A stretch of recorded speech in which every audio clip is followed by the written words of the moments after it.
Yeah, we are live. Welcome to another great session with iSpring's Leadership Series. And today we're going to talk about presentations, something I think all of us need to work on in our, whether it's e-learning, whether it's sales presentations. And Simon, we are so excited to have you here. And so I don't go down the wrong path because there's so many interesting things to talk about.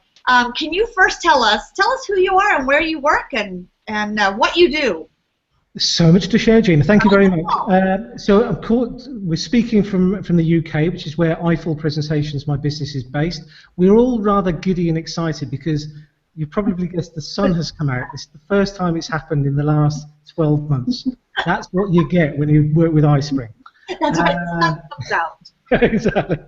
So, Eyeful Presentations was founded about 11 years ago, and 11 years ago I had the rather the frustration had built up, having worked in corporate business for a long time, that presentations simply weren't good enough. And so the big thing was 11 years ago was to try and break that horrible cycle that people have found themselves in, which is death by PowerPoint. And we've all been on the receiving end of it, and awful presentations and really boring, meandering, non-focused presentations. So 11 years ago I went out. I thought the best way to fix bad presentations was initially to make them look better and make them look prettier, and then very quickly realized that you can put lipstick on a pig, but it's still very much a pig. So we then started digging a little bit deeper and realized that the root cause of most bad presentations was not the design or the aesthetics, even though they're really important and we're really good at them. The big thing was actually making sure that people had a story to tell, and they told it in a way that really engaged their audience. And that's kind of what we ended up doing.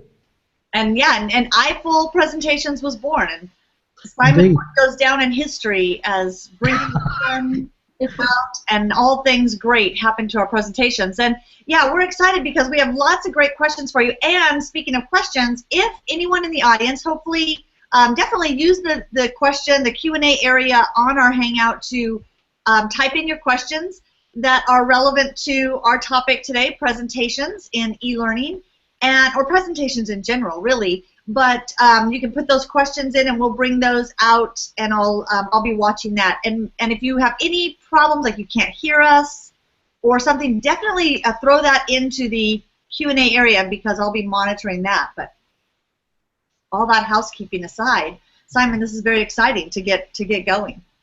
And it's exciting. Your company was born 11 years ago, and you said it was the same time your daughter was born. Is that right? That's right. And it's kind of crazy. It's always in retrospect, you look back and you go, really? What was I thinking? So Beth was a bump at the time.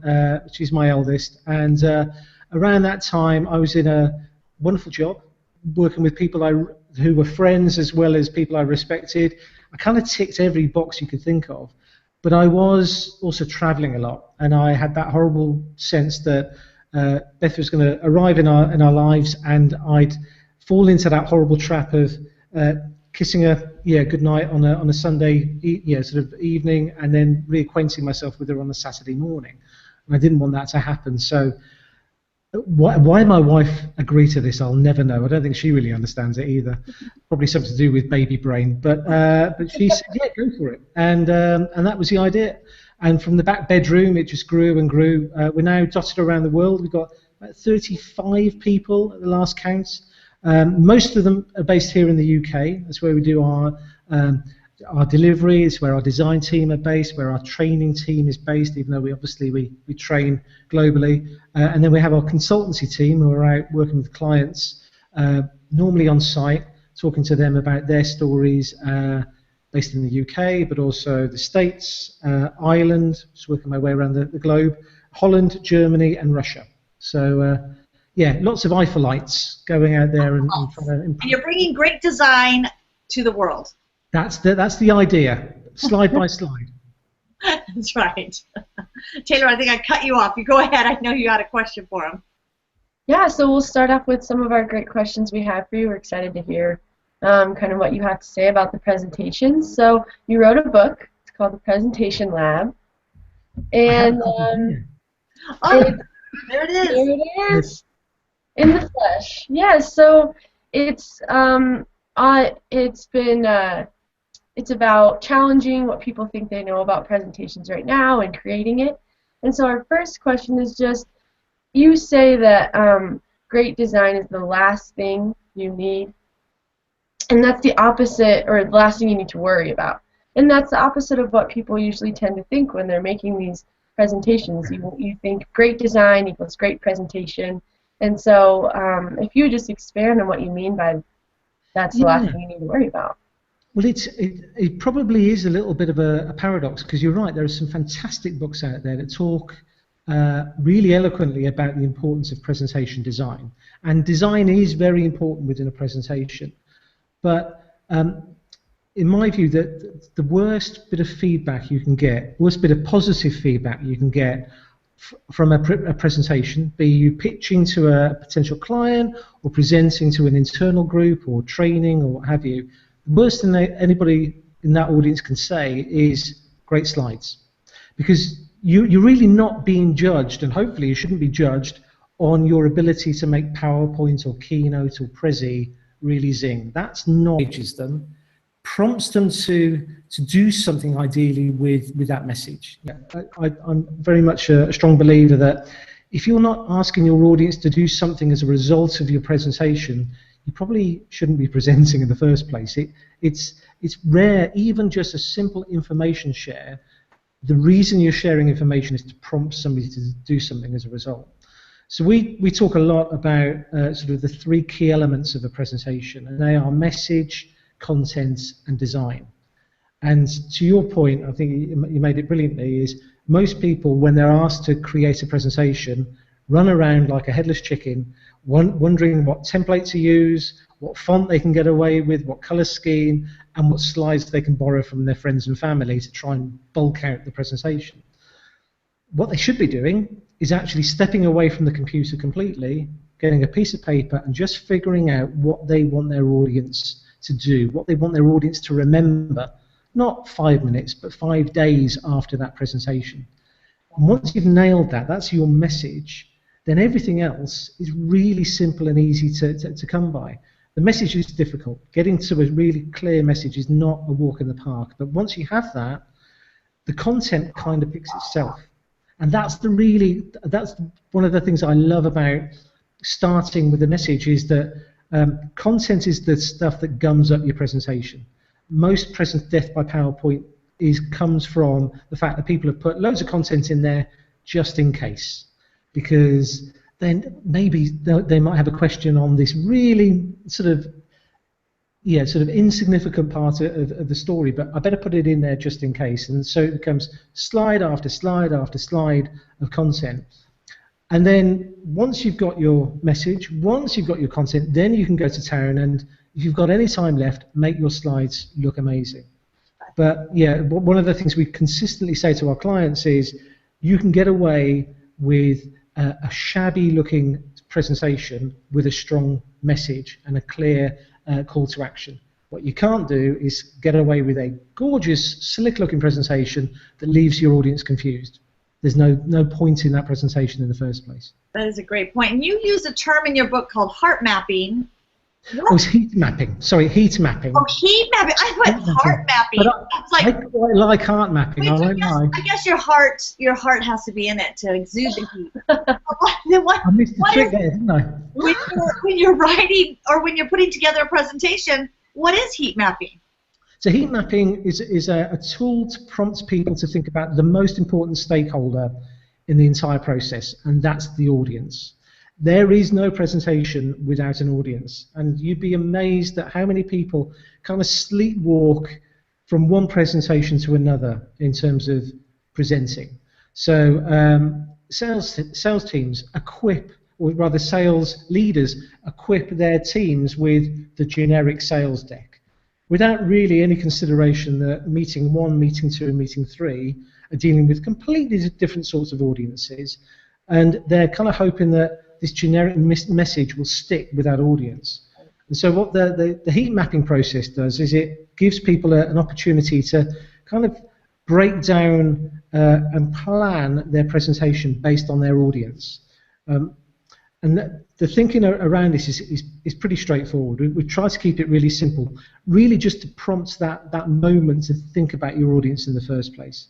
So it's really easy to go, oh, if I'm presenting to a finance audience, I better make sure there's lots of facts and lots of numbers in there, because that's what the finance guys like. And if it's marketing, let's make sure it's lots of sort of colourful, big picture graphics.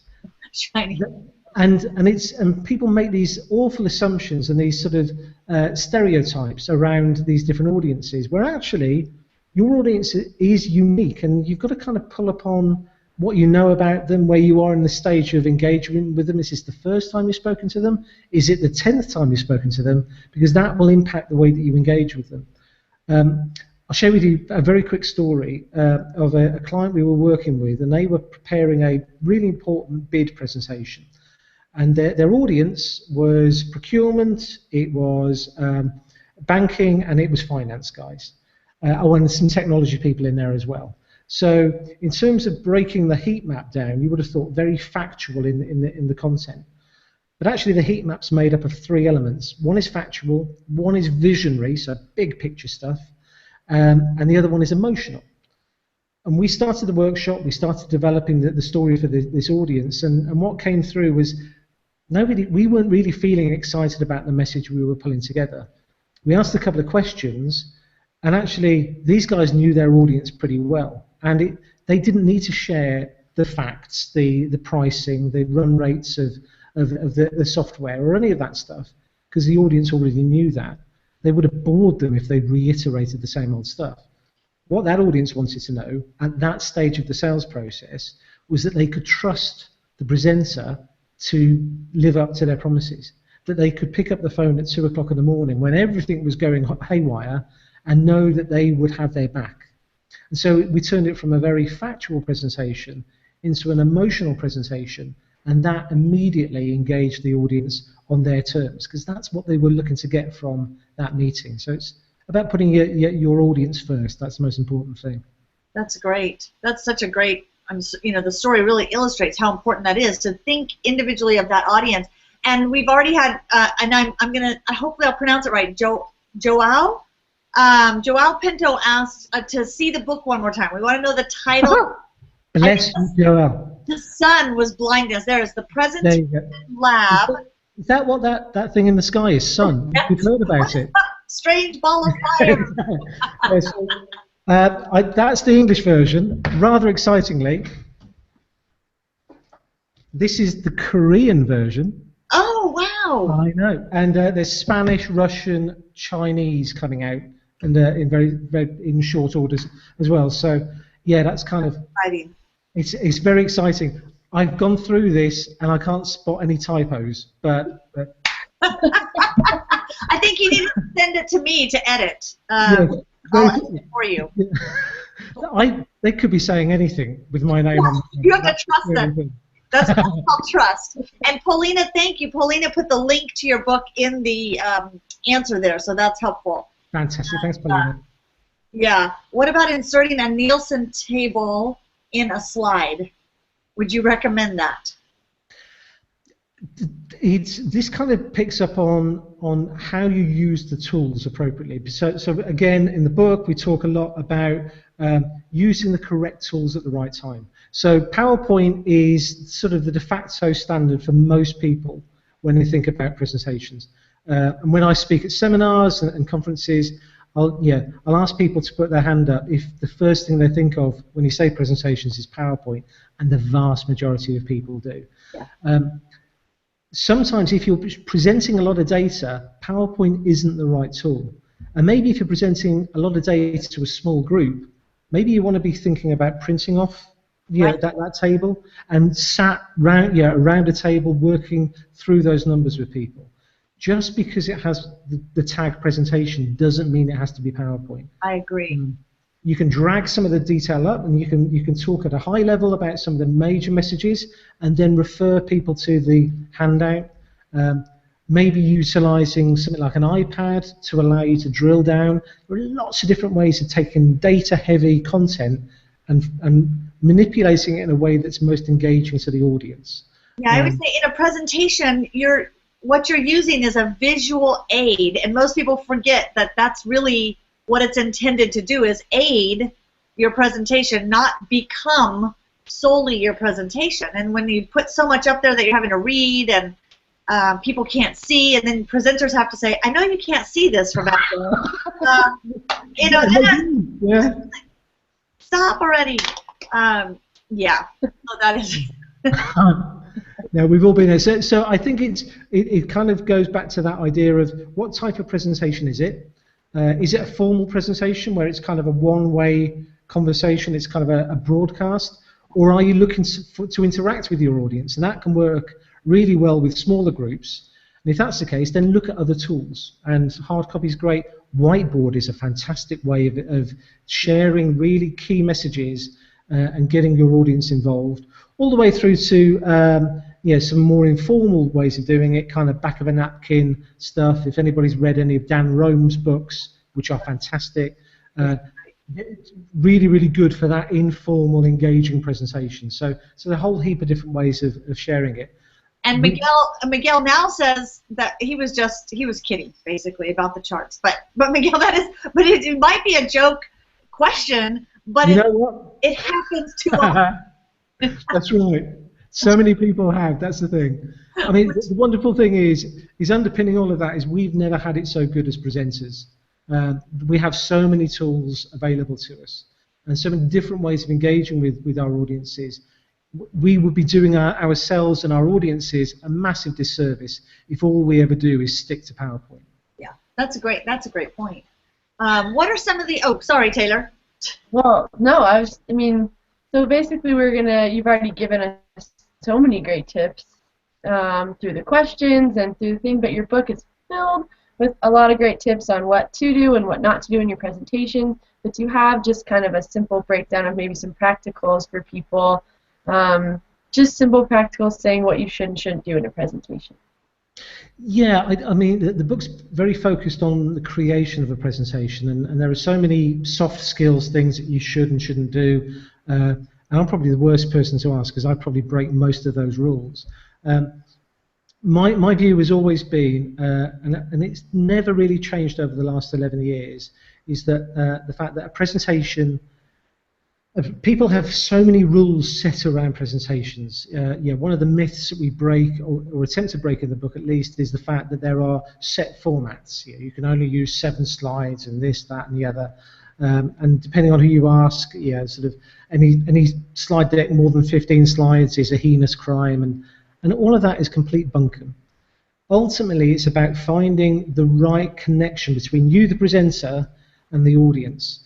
And you're absolutely right. Yeah, when you say whatever you've got behind you is a visual aid, and the more confidence you have, the more passion you feel for your message as a presenter, the better that thing behind you is going to be, because frankly that's just there to support you. That's kind of the punctuation of your story, but you're the story. And I've spoken to many people who say the best presentation they ever did was when the projector died, and they just kind of spoke from the heart. And it's scary but true, and it's one of the things that we say to our clients a lot is, don't rely on your presentation, your PowerPoint presentation deck to do your job for you. You as the presenter really have to know this stuff. Okay. And I think that the vast number of presentations that are kicking around, and the quote is 30 million PowerPoint presentations are created every day, kind of crazy. The vast majority of those don't need PowerPoint. The vast majority of those are just defaulted to PowerPoint because people feel they need something, otherwise it's not a grown-up proper presentation. That's a good point. And I know, a lot of times people use PowerPoint almost as a crutch because they sit and type out everything they want to say and then they just put it on a slide. And it's like, okay, you're not creating a book. You're creating, make the visual and then you speak, or use two separate presentations. One if you're going to email it to someone and they need the text, and one that if you're speaking that it's behind you. And a great question Gwen brought up, Gwen wanted to know what are some tips for incorporating video clips into presentations? I like video in presentations, but I've got this kind of like 2-minute rule when it comes to utilising video, purely because if it helps you tell the story, great. If it helps illustrate a particular message, great. But it shouldn't take more than 2 minutes to do that. In the end, if your presence, sticking a 5-minute video on is kind of a cop-out, and also I have always felt kind of uncomfortable. It's uncomfortable for the audience because they're kind of all sat watching TV with you, and this is kind of a bit weird. So it's good as an illustration, and also a lot of people use video incorrectly in my mind. People use video to what we call hammock within a presentation. So if things are getting kind of a bit dry, 20 minutes in, I need something to boost it, let's put a video in.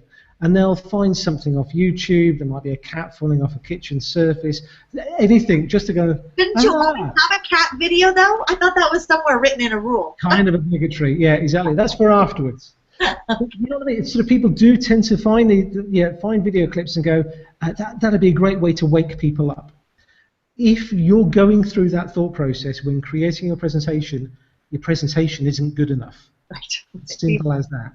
Yeah, and I think that goes to any visual, anything you're putting in. I always use the rule of thumb of make everything justify its existence. Absolutely. Just look at every slide, look at every picture, look at every video clip, and make it justify being there. And if it does, if you need it to make that point, great. If you're saying, well, it could be a good stretcher if I need to spend the time. Yeah. Yeah, and that's probably very common sense. Do you think there are any, what are some of the new innovations out there that you're seeing in the world of presentations? Any good and exciting ones? Yeah, I mean, Prezi's been around for a while now, and it's interesting. We're fortunate enough to work with companies all over the world, so we've kind of seen Prezi move round the globe. So 2 years ago, whenever I was working in Holland loved Prezi. It's kind of sort of had its time there now, and I think it's sort of settled where it needs to, which is it's one of a whole bunch of tools. For a while, people were going, PowerPoint is evil, Prezi is wonderful. And I don't think it's that black and white. I think actually we got dizzy. Too many moving parts in Prezi for some people, and we all got dizzy. Well, there's that. There's also the fact that it's a great tool for certain things and a plain awful tool for others. Exactly like PowerPoint, exactly like Keynote, and all the other tools that are out there. Some of them are great for certain things, and for other things they're plain awful. So Prezi, when used well, I think still is probably the most exciting thing that's happened to the world of presentations for a long time. And I also really, and this is not me being obsequious here, but I do think the stuff that iSpring are doing in terms of taking PowerPoint content and then allowing people to repurpose it in ways such as converting out to HTML5, such as being able to take that PowerPoint file, add a voiceover, export out in lots of different ways, that I think is really, really powerful. Because we talk a lot about repurposing. If your story is strong, if you've got your story in it, and it has been created as a PowerPoint presentation, it shouldn't just sit on the server gathering dust. There are lots of different ways that you can then use that as a cut-down version to send out post-presentation rather than having a whole bunch of notes up there. Share it. Make it part of this ongoing engagement that you have with your audience.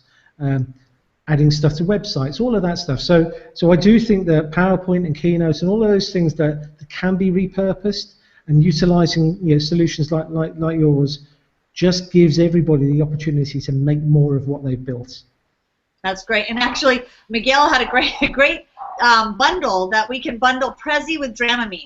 And that would be sold to audiences everywhere. I think that's brilliant. Brilliant marketing. Absolutely. Well, I think we had time for one more question for you. Taylor, I'll let you grab that last one. Yeah, so there's a lot of things people say about presentations. There's presentation myths. Are there any big myths about presentations that you've kind of seen and been able to debunk or want to debunk here today? Yeah, well, some of the myths, there's a lot of stuff, as you say, Taylor, talks about presentations. I think if I can name check one particular book and author, there's a guy called Gar Reynolds, who's written a number of books around the theme of presentation Zen.